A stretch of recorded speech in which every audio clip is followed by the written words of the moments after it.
Hello, my name's Jordan Robinson. I chose to look at the National Statuary Hall collection. So this research is done from the architect of the Capitol's website. The National Statuary Hall collection is comprised of statues donated by individual states to honor persons notable in their history. The entire collection consists of 100 statues contributed by 50 states, 2 statues each. They were initially placed, all of them, in the Statuary Hall, but it expanded and outgrew that. So in 1933, Congress authorized the display of the statues throughout the building for purposes structurally, because it couldn't house more, also because it would look better. The question was brought up by Representative Justin S. Morrill in 1864. He said, "To what end, more useful or grand, and at the same time simple and inexpensive, can we devote it," meaning the chamber, "than to ordain that it shall be set apart for the reception of such statuary as each state shall elect to be deserving of in this lasting commemoration." It became law on July 2nd, 1864. And I found from Cornell Law School, they posted the code, the U.S. Code 2131 about the National Statuary Hall. It says that suitable structures and railings shall be erected in the old Hall of Representatives for the reception and protection of statuary, and the same shall be under the provision and direction of the architect of the Capitol, which the architect of the Capitol is the source I initially read from.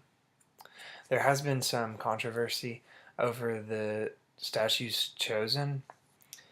In an article from the Southern Communication Journal, Megan Irene Fitzmaurice wrote an article called "Commemorative Privilege in National Statuary Hall, Spatial Constructions of Racial Citizenship."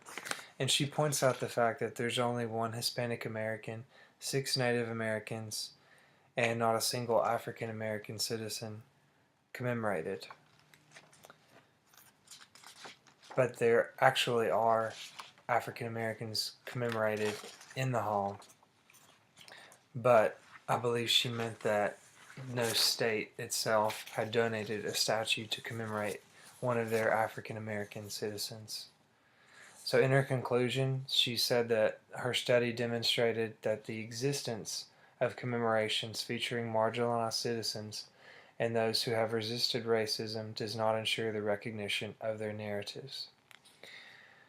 She also contends that commemorative privilege is one reason for this, as long as the continued presence and protection of historically privileged bodies in historically privileged spaces persists.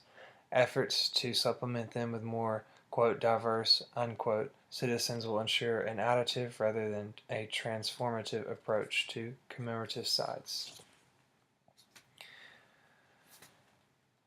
And looking at the Congressional Research Service, they have an article that is illuminating on what the events that were actually held at the hall.